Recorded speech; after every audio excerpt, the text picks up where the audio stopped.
The moment Princess Anne made her move, the air inside Buckingham Palace shifted in a way that nobody could ignore, because this wasn't some quiet royal disagreement whispered behind velvet curtains anymore. This was a line drawn in full view of history, and right in the center of it stood a 6-year-old girl whose future had suddenly become the most explosive question inside the monarchy. A question so serious that emergency meetings were called, outside experts were summoned, and a mother's ambitions were suddenly being examined under a microscope so sharp it threatened to slice through everything Meghan Markle had built around herself and her carefully crafted world. Only get a glimpse of his grandchildren when Meghan decides to pimp them out on the Drew Barrymore.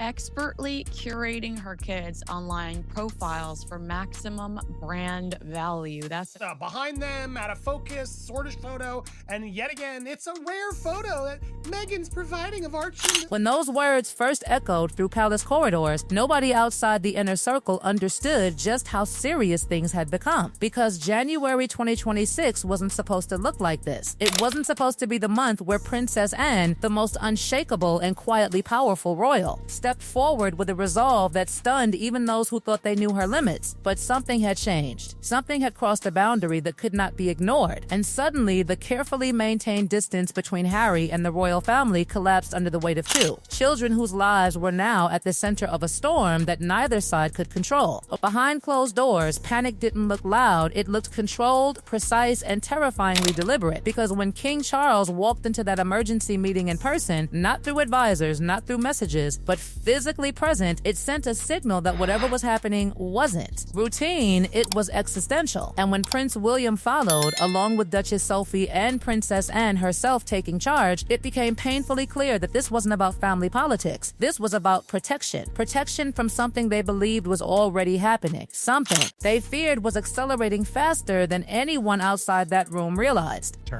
This was considered a serious interruption of duty of care. But it was the financial documentation that shifted the mood from concern. That date, January 23rd, became more than just a calendar marker. It became the moment the monarchy stopped watching quietly and started preparing to act, because information had surfaced that shook them to their core. Information that didn't come from outsiders trying to create chaos, but from people close enough to the situation to know exactly what they were seeing. And what they described wasn't a normal childhood unfolding naturally. It was something structured, something scheduled, something organized in a way that made hardened royal veterans feel uneasy in a way they hadn't felt in decades. Princess Anne didn't hesitate. She stepped into leadership without blinking, because she had seen enough history to know when hesitation becomes complicity. And as she sat at the head of that meeting, she wasn't just another royal reviewing paperwork. She was a guardian staring at a situation that demanded intervention. Because when outside child welfare experts were brought into palace discussions, it shattered centuries of tradition where family matters were handled internally, and it exposed the raw truth that this situation had crossed into territory so serious that silence was no longer an option. What they discussed in that room wasn't speculation, it was documented reality, schedules, hours, commitments that painted a picture nobody wanted to believe. Because when the palace released its statement the next morning, the language wasn't gentle, it wasn't softened, it was sharp and deliberate, using words that cut deeper than any royal statement in recent memory. Words like grave concern and commodified. Words that carried accusations without naming names. Words that told the world the monarchy had seen something that frightened them enough to speak publicly after years of restraint.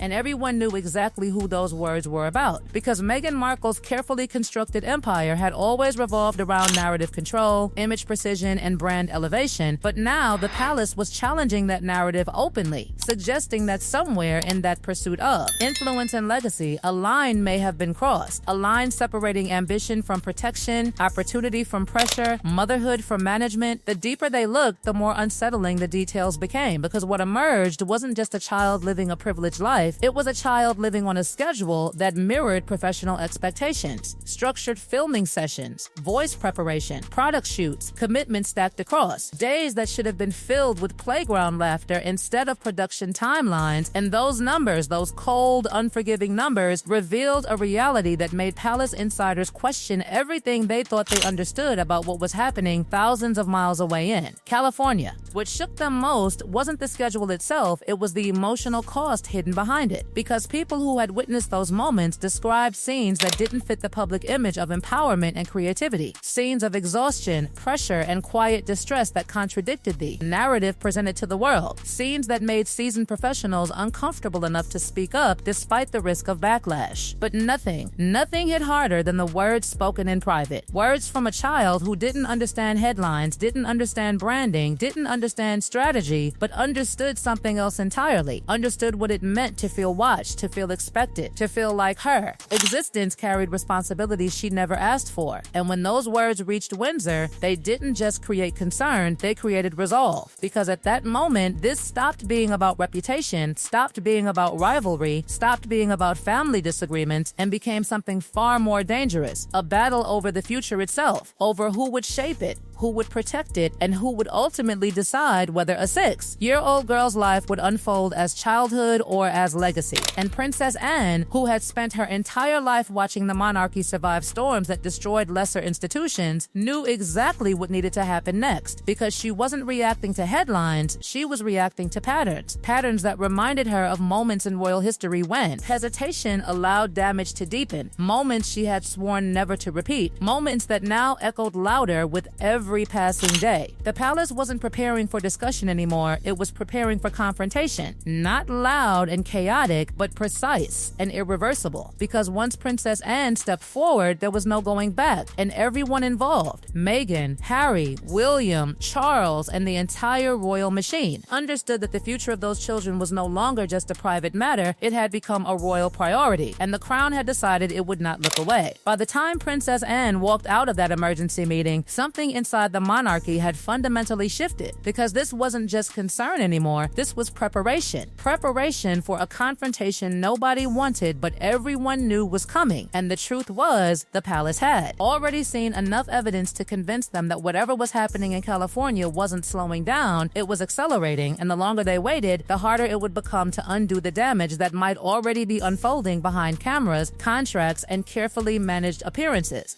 The most devastating moment didn't come from reports, schedules, or contracts. It came from something far simpler and far more powerful. It came from the voice of a child who didn't know she was at the center of a global controversy. A child who spoke without strategy, without filters, without understanding that her words would ignite alarms inside Buckingham Palace. Because when she sat in front of a child psychologist and quietly said she wanted to go somewhere she didn't have to smile all the time, the silence that followed inside Windsor wasn't just silence, it was realization. Realization that something deeper was unfolding beneath the polished surface presented to the world. Those words didn't sound dramatic on paper, they didn't look explosive in transcripts, but inside the palace they hit like thunder. Because everyone in that room understood what those words really meant. They meant exhaustion. They meant awareness. They meant a 6-year-old child had already learned something most adults spend decades trying to escape. The burden of performance, the weight of expectation, the invisible pressure to exist not as herself, but as something more, something watched, something evaluated, something used. Prince William's reaction wasn't diplomatic, it wasn't rehearsed, it was raw, because he understood that feeling better than anyone else alive, he understood what it meant to grow up inside a life where childhood wasn't fully your own, where moments were documented instead of lived, where identity was shaped by public perception instead of private discovery. And hearing those words spoken by his niece ignited something protective and furious inside him, something that couldn't be silenced with protocol or restraint. But while one child's voice triggered alarm, the absence of another child triggered something even more unsettling, because Archie, the boy who once stood as a symbol of royal evolution, had vanished from public view so completely that his absence became louder than any presence ever could. And inside palace discussions, his disappearance wasn't dismissed as privacy, it was examined as a warning sign, a signal that something inside that household had fractured in ways nobody fully understood yet. Reports painted a troubling picture. A boy who withdrew when cameras appeared, a boy who avoided attention instead of embracing it, a boy whose reaction suggested not comfort with visibility, but discomfort, anxiety, and quiet retreat. And to the palace, this contrast between two siblings living entirely different childhood realities wasn't just unusual, it was alarming, because it suggested a divide that ran deeper than distance, a divide that hinted at emotional consequences still unfolding. And then came the revelation that changed everything again: the contracts, 10 separate agreements connected to a 6-year-old name, agreements that linked childhood to commerce in ways that blurred lines nobody inside the monarchy believed should ever be crossed. Because while Meghan described it as creativity, as opportunity, as empowerment, the palace saw something else entirely. They saw structure, obligation, expectation, and they saw a future being shaped long before its owner could even understand what it meant. When Harry filed for full custody on January 2nd, 2026, it wasn't just a legal action. It was a declaration that whatever had been tolerated before was no longer acceptable. And the fact that he filed without warning Meghan sent shockwaves through every layer of their already fragile relationship, because it revealed something nobody outside their inner circle had fully grasped, that this wasn't just external pressure coming from the palace, it was internal fracture, internal fear, internal recognition that something needed to change immediately. Meghan's response came fast and sharp, proposing an arrangement that stunned even seasoned royal observers, because while she was willing to allow Archie to spend most of his time in the UK, she insisted Lilibet remain in California, citing educational, therapeutic, and career systems already in place, and that single word, career, applied to a 6-year-old child became one of the most controversial and revealing moments in the entire crisis, because it exposed how differently each side viewed the same child's future. Inside Buckingham Palace, that response heartened resolve into action, because to Princess Anne, this wasn't theoretical anymore, it was tangible, measurable, and urgent, and her role transformed from observer to protector, from concerned relative to active defender, because she believed that childhood should never be shaped by adult ambitions before its time, and she made it clear that she was prepared to act in ways the monarchy rarely allowed itself to act before. Meghan's press conference attempted to reclaim narrative control, presenting her daughter's involvement as empowerment rather than exploitation, presenting herself as misunderstood rather than challenged, presenting ambition as love rather than pressure. But inside palace walls, those words didn't calm fears, they confirmed them, because they revealed a perspective fundamentally incompatible with the monarchy's own view of protection, restraint, and childhood preservation. And then Catherine stepped in quietly, not with declarations or accusations, but with something far more powerful, an invitation, an attempt to bring everyone together at Windsor, not as rivals, not as adversaries, but as parents, because she understood that behind every headline, behind every statement, behind every accusation, there were still two children whose lives would be shaped forever by whatever decisions came next. Her handwritten letter carried a message that cut through everything else, a reminder that before legacy, before branding, before titles, before narratives, there was something simpler and more important: love, safety, childhood itself, and whether that message would be enough to stop what had already begun unfolding remained uncertain, because by then, the palace wasn't just hoping for resolution, it was preparing for consequences. King Charles had seen this story before, seen how conflict between parents could reshape childhood forever, and he wasn't willing to watch history repeat itself with another generation. And with Princess Anne standing firm beside him, the monarchy made one thing clear without ever needing to say it publicly, that when it came to protecting its youngest members, hesitation was no longer an option. Now everything rests on what happens next, whether reconciliation emerges from confrontation, whether protection triumphs over ambition, whether childhood can still be reclaimed from the machinery already surrounding it. Because in the end, beneath all the power, all the headlines, all the drama, this isn't just a royal crisis, it's a battle over something far more fragile, far more irreplaceable, and far more important than legacy itself: the right of two children to simply grow up free, simply grow up free, simply grow up free, simply grow